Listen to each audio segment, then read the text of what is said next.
melanjutkan yaitu bab ikatan kimia. Ya.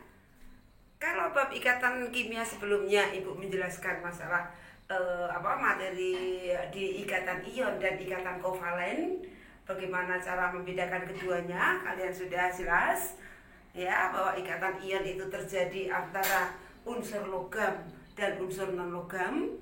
Karena ikatan ion adalah ikatan disebut ikatan elektrovalen, ya, saling memberi dan saling menerima. Tapi untuk ikatan kovalen itu adalah ikatan yang terjadi sesama unsur non logam, dan ikatannya terjadi karena pemakaian elektron secara bersama-sama, ya. Nah, kalau di sini, ya, dari ikatan kovalen, ya, itu nanti kita bisa meramalkan bentuk molekul dari senyawa itu, ya.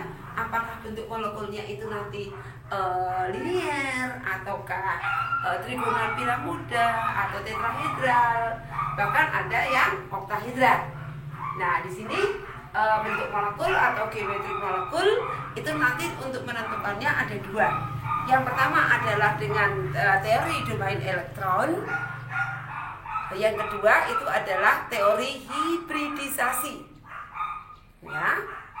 Nah, terus nanti di sini juga Ibu mau menjelaskan gaya antar molekul, ya. Nah, nanti kalau kita sudah menentukan bentuk molekulnya bisa, berarti nanti untuk masuk ke gaya antar molekul itu lebih mudah. Karena gaya antar molekul di sini nanti dibedakan menjadi dua dari kekuatan ikatan yang ada di dalam senyawa itu. Ada gaya van der Waals. Gaya van der Waals ini adalah dibedakan menjadi dua, yaitu gaya dispersi atau gaya London. Gimana nanti yang senyawa bagaimana masuk gaya London? Ini adalah senyawa yang ikatannya kovalen non polar. Jadi yang non polar momen dipolnya sama dengan 0, ya, ikatan kovalennya sama kuat, itu masuk nanti ke gaya dispersi atau gaya London. Sedangkan nanti kalau senyawa itu kovalen polar, nah itu berarti nanti bisa kita golongkan ke gaya dipol-dipol. Nah, untuk yang ikatan kovalen sangat polar itu nanti masuk ke ikatan hidrogen. Yang bagaimana nanti kalian membedakan itu polar dan sangat polar? Untuk yang sangat polar, ya, ikatan kovalen yang sangat polar itu bila perbedaan harga keelektronegatifannya sangat tinggi, dan itu hanya terjadi pada atom hidrogen bila nanti berikatan dengan fluorin, oksigen, dan nitrogen, ya.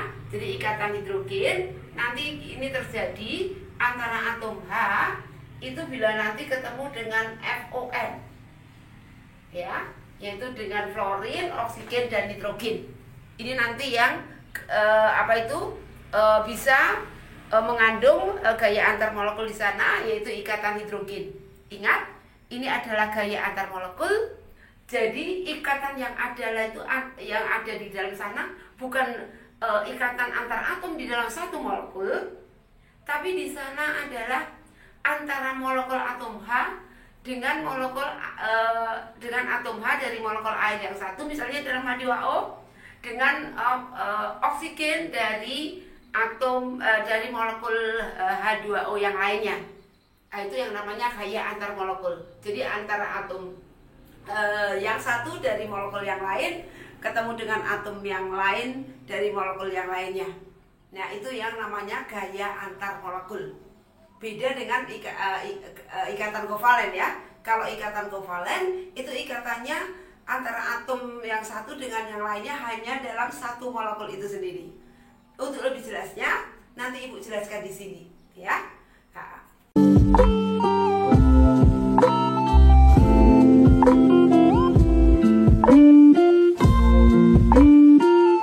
Ini Ibu mau menjelaskan bagaimana dari ikatan kovalen yang kalian sudah pelajari, nanti kalian bisa meramalkan bentuk molekulnya. Nah, di sini Ibu mau menjelaskan menentukan bentuk molekul suatu senyawa melalui teori domain elektron. Nah, caranya seperti ini. Nah, contohnya misalnya di sini Ibu ngambil contoh adalah H2O, ya. Nah, pada teori domain ya, untuk menentukan PEI, nah jadi di sini itu adalah ada PEI, ada PEB dalam teori domain. Apa itu PEI? PEI itu adalah pasangan elektron ikat. Sedangkan PEB itu adalah pasangan elektron bebas. Untuk menentukan PEI sangat mudah. Bagaimana? PEI, pasangan elektron ikat, itu nanti dilihat dari angka yang muncul dalam rumus kimia itu. Karena angka yang muncul dalam H2O itu ada 2, maka jumlah PEI-nya di sini adalah 2. Jadi angka yang muncul dalam rumus kimia itu. Sedangkan PEB bagaimana? PEB tadi adalah pasangan elektron bebas. Nah, di sini ada rumusnya. Rumusnya untuk mencari PEB itu adalah elektron valensi atom pusat dikurangi PEI dibagi 2. Nah, terus dalam H2O sebagai atom pusatnya siapa? Kalau angka yang muncul sebagai pasangan elektron ikat, maka nanti yang dimaksud dengan atom pusat itu adalah yang sebagai atom pusatnya, yaitu kalau lebih mudahnya itu dalam senyawa atau dalam molekul itu yang tidak muncul angka. Nah, yaitu adalah O. Kita nanti nomor atomnya diketahui dua-duanya. Nomor atom H diketahui, nomor atom O diketahui. Tapi supaya kalian mudah untuk menyelesaikan nanti soal-soal di dalam menentukan atau menyimpulkan bentuk molekul, kalian tulis saja konfigurasi atom pusatnya saja. Karena untuk menentukan PEB itu dari elektron valensi atom pusat.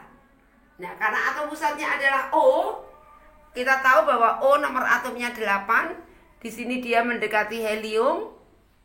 Nah, berarti kita lanjutkan sisanya. Nah, O berarti di sini mempunyai elektron valensi 6. Kita masukkan 6 karena ini atom pusatnya O. 6 dikurangi PEI tadi 2 dibagi 2. Jadi 4 dibagi 2. Nah, untuk ini PEI-nya 2, PEB-nya juga 2. Untuk menentukan tipe, nah, itu selalu diawali dengan huruf abjad A. PI diganti X, PI diganti X, X-nya ada berapa? 2, masukkan 2. PEB diganti E. Pasangan elektron bebas diganti E. Nah, ini ada 2. Nah, jadi tipenya atau tipe molekul adalah AX2E2. Nah, nanti kalau nanti di dalam teori domain ada tabel ya untuk menentukan bentuk molekul, jangan khawatir. Nah, tabel itu nanti kalian pahami ya. Nah, jadi nanti jumlah domainnya di sini berarti ada 4, 2 ditambah 2. Nah, berarti nanti kalau yang terikat 2, yang bebas 2, itu nanti bentuk molekulnya adalah sudut V ya, bentuk V. Nah, ini ya. Nah, bentuk molekulnya. Nah, itu. Sekarang satu lagi ya, Ibu kasih contoh masih teori domain ya.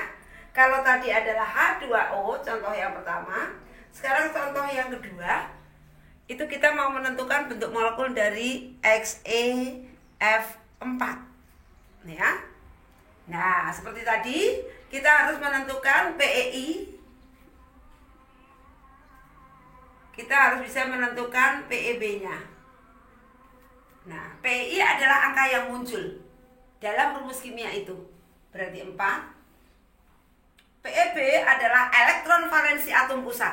Karena 4 tadi diambil dari F, berarti atom pusatnya adalah Xe. Nah, Xe nomor atomnya berapa? 54. Berarti dia Kr ya. Nah, Kr urutannya berapa? 4 ya. Nah, berarti langsung 5. S2.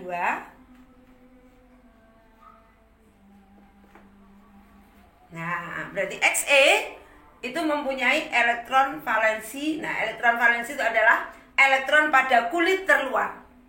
Nah, kulitnya kelima ya. 5 ini ditempati oleh 2 dan 6. Berarti elektron valensinya 8 dikurangi PeI-nya 4 dibagi 2. Jadi 4 dibagi 2. 2. Berarti tipe rumusnya, tipenya adalah A X 4 E2. Berarti bentuk molekulnya, nah, karena tadi tipenya adalah AX4E2 ya. Nah, berarti bentuk molekulnya adalah segi 4 planar ya.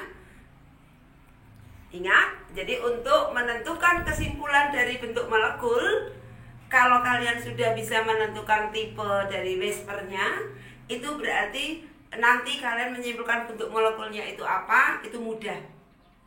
Nanti ada tabel ya. Jadi nanti kalau misalnya yang terikat 2 ya PeI-nya 2, PeB-nya 0, oh bentuk molekulnya linier. AX2 saja. Nah, terus nanti untuk menentukan sifat kepolaran dari senyawa itu dilihat dari PeB-nya. Ya, bila dalam molekul itu punya pasangan elektron bebas, berarti dia senyawanya polar. Tapi bila harga PeB-nya sama dengan 0, nah berarti senyawa itu adalah non polar. Ya.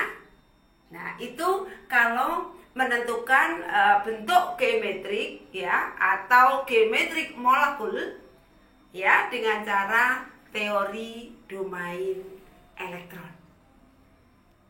Nah, sekarang Ibu mau menjelaskan teori yang kedua, yaitu teori hibridisasi. Kalau pada teori domain itu hanya atom pusatnya, ya betul, atom pusatnya itu yang dibuka konfigurasi elektron untuk menentukan elektron valensi. Sebenarnya untuk teori domain, ya dalam menuliskan konfigurasi elektron, kalian bisa menggunakan kulit, ya tidak usah menggunakan subkulit, tidak apa-apa, kulit juga boleh. Tapi untuk teori hibridisasi, kalian harus menggunakan konfigurasi elektron melalui subkulit, yaitu dengan diagram Aufbau itu, ya. Nah, karena apa? Karena hibridisasi itu adalah dari subkulitnya, ya, hibridisasi atau pembestaran. Untuk lebih jelasnya, di sini mau Ibu jelaskan lebih lanjut.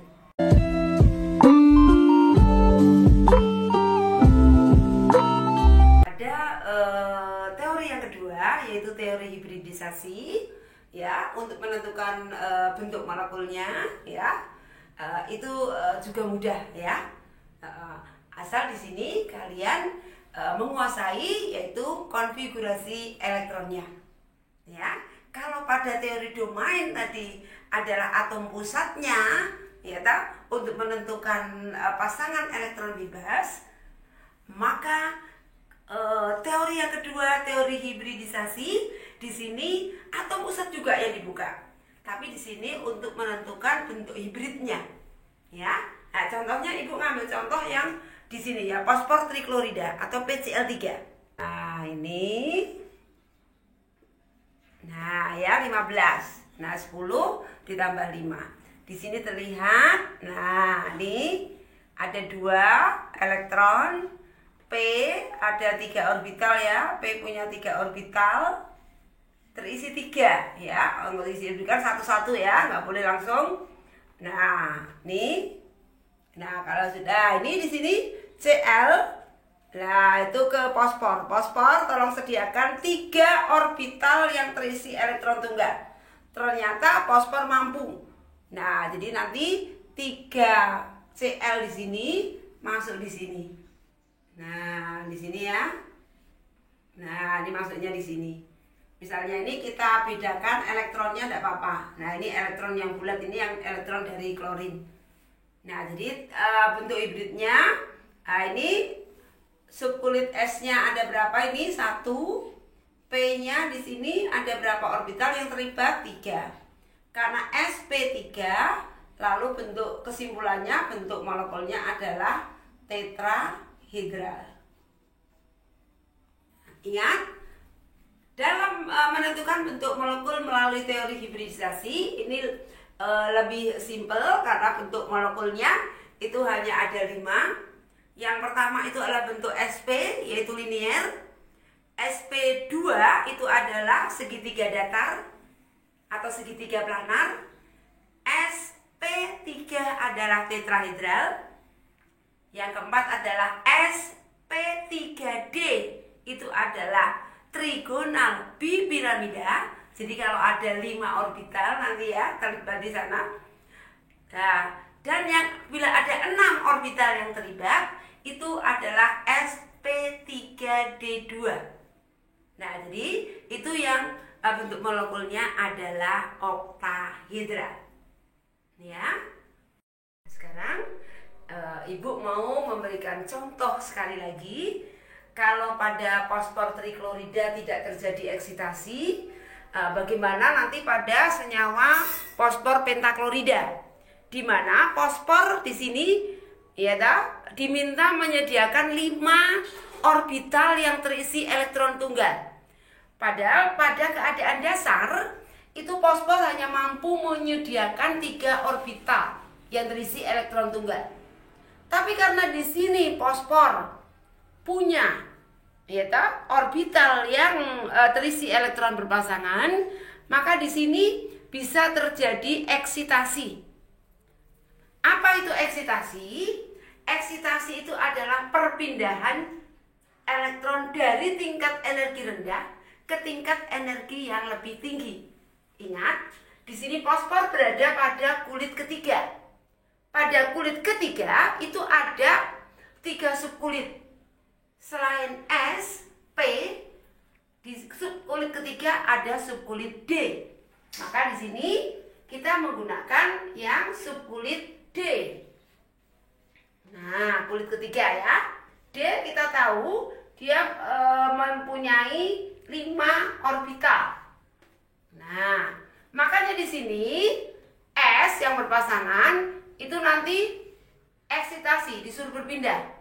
Ini yang namanya tereksitasi.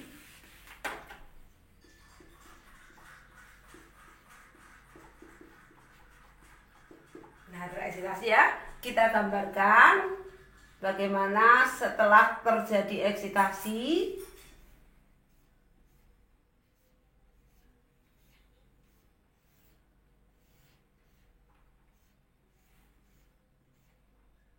Nah, ya. Fosfor apakah mampu menyediakan 5 orbital yang terisi elektron tunggal? Ternyata mampu. Karena pada kulit ketiga mempunyai subkulit yaitu D. Nah, jadi yang S tadi pindah ke D. Nah, nih ya. Jadi atom Cl tadi yang 5 tadi. Nah, ini masuk 1 2 3 4 5. Nah, jadi bentuk hibridnya S-nya itu ada 1, P-nya ada 3 kamar, pangkat 3, D-nya ada 1. Jadi 1 nggak usah ditulis ya. sp3d. Nah, bentuk molekul dengan hibridisasi sp3d itu adalah trigonal bipiramida.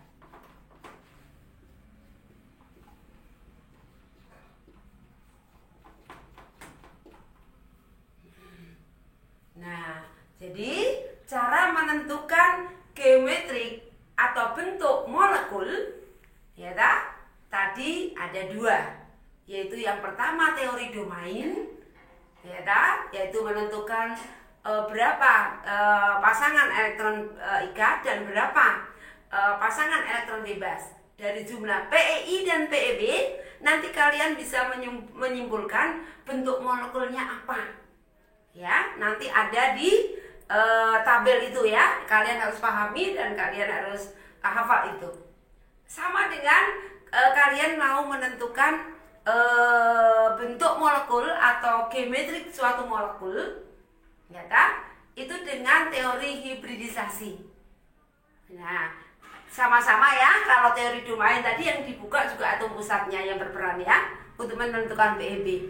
Kalau teori hibridisasi sama atom pusat juga, ya kan? Tapi di sini untuk menentukan bentuk hibridnya juga, ya, karena nanti hibridisasi atau pembestaran terjadi itu atom pusat nanti yang menentukan juga, ya.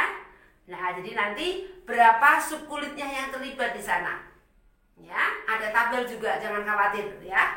Ada ini menyimpulkan menyimpulkan bentuk molekul dari itu, ya. Tapi kalau teori domain itu ada lebih detail ya untuk menentukan bentuk molekul ya. Ada yang namanya SP ya 20, artinya PEI-nya itu 2, PEB-nya 0. Karena PEB 0 berarti dia non polar. Ada nanti jumlah domainnya 3. Jumlah domain 3 itu nanti ada 2 macam. Ada PEB-nya itu 0 ya. PEI-nya 3. Jadi 30. AX3. Nah, itu yang mempunyai bentuk itu adalah trigonal planar atau segitiga datar. Nah, kalau AX2E ya, jumlah domainnya 3, tapi yang terikat 2, bebas 1. Nah, ini nanti bentuknya polar. Itu nanti sama ya, sudut V sama seperti AX2E2. Kalau jumlah domainnya 4, ada 3 molekul. Bentuk molekul ada tetrahedral 40, ada 31 trigonal piramida, ada 22, yaitu sudut V ya. Nah, kalau jumlah domainnya 5, ada 4 bentuk, yaitu 50, 41, 32 dan 23. Sama dengan untuk menentukan bentuk molekul dengan jumlah domain 6. Itu nanti ada 3 bentuk. Ada 60 ya, AX6 gitu. Ada nanti 51 AX5E, ada 42 AX4E2. Yang tadi contoh yang sudah Ibu berikan yaitu bentuknya segi 4 planar. Ya. Nanti untuk lebih jelasnya bagaimana membedakan antara penentuan bentuk molekul teori domain dan teori hibridisasi, itu nanti akan Ibu berikan tugas. Ya, untuk minggu ini adalah teori domain dulu, baru minggu depannya tugas untuk teori hibridisasi. Oke, ya. Nah, nanti supaya jelasnya latihan soal ya, tugas kerjakan. Tidak paham atau kurang mengerti bisa nanti chat Ibu ya, atau bisa tanya dalam sekelas ya. Oke, untuk pembelajaran hari ini ya, bertatap muka ini Ibu cukupkan sampai di sini ya. Semangat belajar, pandemi harus kita lawan ya. Sarangi untuk kimia.